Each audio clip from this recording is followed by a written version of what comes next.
திமுக தலைவர்கள்ட்ட, திமுக இரண்டாம் கட்ட மூன்றாம் கட்ட தலைவர்கள்ட்ட, திமுக தலைமை கிட்ட பேச வேண்டியதை பொதுவெளியில காங்கிரஸ் தலைவர்கள் பேசுவதனுடைய வெளிப்பாடு தான் இந்த சிக்கலை இவ்வளவு அதிகப்படுத்தியதற்கான காரணமாக புரிந்து கொள்ளலாமா? அதாவது அவங்க வெளியில பேசுறாங்கன்னா என்னன்னா, அவங்க சொன்னாங்க இல்லையா, நாங்க இவ்வளவு நாளா காத்திருக்கோம் அப்படின்னு, வருத்தமா இருக்கு அப்படின்றாங்க இல்லையா. அதாவது காங்கிரஸ் வெளியிடக்கூடிய செய்திகள், அந்த செய்திகளுக்கு பின்னாடி சமிக்ஞைகள், அது மூலமா அவங்க விடுக்கிற மறைமுகமான சில அறிகுறிகள்லாம் இருக்கு இல்லையா, இதை திமுக ரசிக்கவும் வாய்ப்பு இல்லை.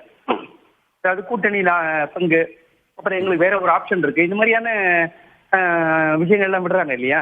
வெவ்வேறு சமயங்கள்ல வெவ்வேறு குரல் அது வருது. அப்புறம் நாங்க அதிகமா இடம் வேணும், கூட்டணியில பங்கு வேணும், எங்களுக்கு தாவேக்கான ஒரு ஆப்ஷன் கூட இருக்கு. இந்த 3 விஷயத்தையும் வெவ்வேறு விதங்கள்ல வெளிப்படுத்திட்டாங்க. இந்த 3 விஷயமுமே திமுகவுக்கு ஒவ்வாத விஷயங்கள். ஓப்பா இருக்க முடியாது. ஒரு இவ்வளவு நாள் தனி ஆட்சி அமைச்சுட்டு இருந்த ஒரு கட்சிக்கு, தமிழ்நாட்டோட மிக வலிமை வாய்ந்த 2 கட்சிகள் ஒரு கட்சி, அதை ஏத்துக்க முடியாது.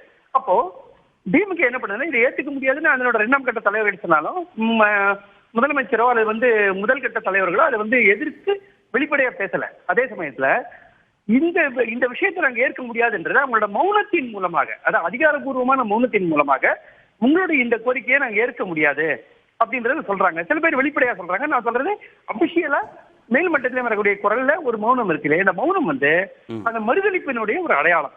இந்த மறுதளிப்பு உங்களுக்கு புரியுது காங்கிரஸுக்கு. அந்த மறுதளிப்பு உங்களுக்கு ஒரு வருத்தத்தை தருது. நாங்க இவ்வளவு சொல்றோம், வெளிப்படையா கேட்கிறோம், மறைமுகமா சில சமிக்ஞை போறோம், ஆனாலும் நீங்க தொடர்ந்து மௌனமா இருக்கீங்க, கண்டுக்கிறது இல்ல, எங்களை கூப்பிட்டு பேசல, என்னதான் உனக்கு வேணும் சொல்லு அப்படின்னு என்ன கூப்பிட்டு பேச வேண்டாமா அப்படின்னு கேக்குறாங்க. இல்ல, குழு அமைக்கணும், அதிக தொகுதிகள் ஒதுக்கீடு செய்யணும், கூட்டணி ஆட்சி, இந்த விவகாரங்கள் எங்க பேசப்படுது காங்கிரஸ் தலைவர்களால அப்படின்னு பாத்தீங்கன்னா, செய்தியாளர்கள் சந்திப்புல பேசுறாங்க, ட்வீட்ல பேசுறாங்க, பேட்டிகள்ல பேசுறாங்க. ஆனா இவ்வளவு அதிமுக்கியத்துவம் வாய்ந்த விஷயங்கள், இல்ல கூட்டணியில இடைவெளி ஏற்படுத்திரும் இந்த வார்த்தைகள் அப்படிங்கிறது காங்கிரஸ் கட்சி புரிந்து கொண்டிருந்தால், இத பொதுவெளியில செய்தியாளர்கள் சந்திப்புல ட்வீட்ல பேசாம கூட்டணி பேச்சுவார்த்தை தொடர்பான குழு அமைக்கப்படும் போது பேசியிருந்தா கன்ஸ்ட்ரக்டிவா இருந்திருக்குமோ? அதாவது அப்போ நீங்க ஒரு நிர்பந்தத்தை எப்ப ஏற்படுத்த முடியும்? வெளியில பேசும்போது ஏற்படுத்த முடியும்.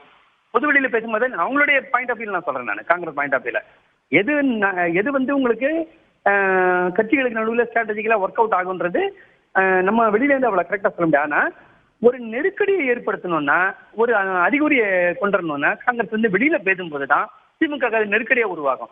எது நோக்கம்? மட்டும் பேசினோம். எது நோக்கம்? ஒரு அமிக்கபிளா இணக்கமான ஒரு முடிவை பெறுவது, அதை நோக்கி நகர்வதுங்கிறது காங்கிரஸோடைய நோக்கம், காங்கிரஸ் தலைவர்கள் நோக்கமா இருக்குமா? இல்ல திமுகவுக்கு நெருக்கடி கொடுத்தால் போதுமானதுன்றது மட்டும் நோக்கமா? இல்ல, நெருக்கடின்றது ஒரு டூல் தானே. நெருக்கடியின் மூலமாக அவங்களோட பேர வலிமையை கூட்டுறது, முடிஞ்சா கூட்டணி ஆட்சியில பங்கு வாங்குறது அப்படின்றதுதான் ஒரு அல்டிமேட் நோக்கம். குறைஞ்சபட்சம் அதிக இடங்களை வாங்குறது அப்படின்னு. அதாவது கூட்டணி மூலமா, காங்கிரசின் மூலமாக திமுகவுக்கு பலன் இருக்குங்க. கூட்டணின்றது ஒரு பலன் இருக்கு. ஆனா அந்த பலன்ல எங்களுக்கு என்ன பங்கு இருக்கு அப்படின்னு கூட்டணி கட்சிகள் கேக்குது. அதுல இருக்கக்கூடிய பிரதான கட்சி காங்கிரஸ் அதை வெளிப்படையா கேக்குது. மத்த உள்ளுக்குள்ள வச்சுப்பாங்க. ஓகே, இப்ப நீங்க இத கவனிச்சீங்க, பல விவாதங்கள்ல பங்கேற்று இருக்கிறீர்கள், நம் தொலைக்காட்சியிலேயே பங்கேற்று இருக்கிறீர்கள், நீங்க இந்த நிகழ்வை தொடர்ந்து கவனிச்சுட்டு இருக்கீங்க. காங்கிரஸ் தலைவர்கள் தொடர்ந்து இந்த மாதிரி பேசுவதன் மூலமாக, ஒரு குறிப்பிட்ட சிலர் பேசுவதன் மூலமாக நெருக்கடி கொடுக்க முடியும் அப்படின்னு நீங்க சொன்னீங்கல்ல, அதுல ஒரு குறைந்தபட்ச வெற்றியாவது காங்கிரஸ் கட்சி பெற்றிருக்கா இந்த நிமிடம் வரைக்கும், நம்ம விவாதம் நடத்துற இந்த நிமிடம் வரைக்கும்? இந்த விவாதமே அந்த வெற்றியினோட ஒரு அறிகுறி தானே. அதாவது இப்படி நம்ம வெளியில பேசுறோம்ல, திமுக என்ன பண்ண போகுதுன்னு முதல் அதாவது கூட்டணியினுடைய ஒட்டுமொத்த கணக்கு பாத்தீங்கன்னா வெற்றியான சொல்ல முடியாது. ஆனா காங்கிரசினுடைய வேற வலிமை அல்லது அவங்களோட நோக்கம் சார்ந்த ஒரு வெற்றினா இது என்ன அப்படின்னாக்க, இந்த கூட்டணி 21லயும் 24லயும் இருந்த மாதிரி இந்த கூட்டணி எந்த பிசுறு இல்லாத முழுமையான ஒருங்கிணைப்பு உள்ள வலிமையான கூட்டணி அப்படின்ற ஒரு பேர் வெளியில கொஞ்சம் கலகலத்து போச்சு. இதை நீங்க சரி பண்ணணும்னாக்க எங்கேயா ஒரு இடத்துல இந்த எதிர்ப்பு குரல் இழறவங்களை நீங்க காம்ப்ரமைஸ் பண்ணணும். இப்ப அந்த காம்ப்ரமைஸ் பண்ணாம இதை நீங்க சரி பண்ண முடியாது. இந்த நிலைமைக்கு கொண்டு வந்துட்டாங்க இல்லையா. அதாவது ஒரு சின்ன அளவுலையாவது திமுக காம்ப்ரமைஸ் பண்ணாம காங்கிரஸ் முழுமையா நீங்க திருப்திப்படுத்த முடியாது.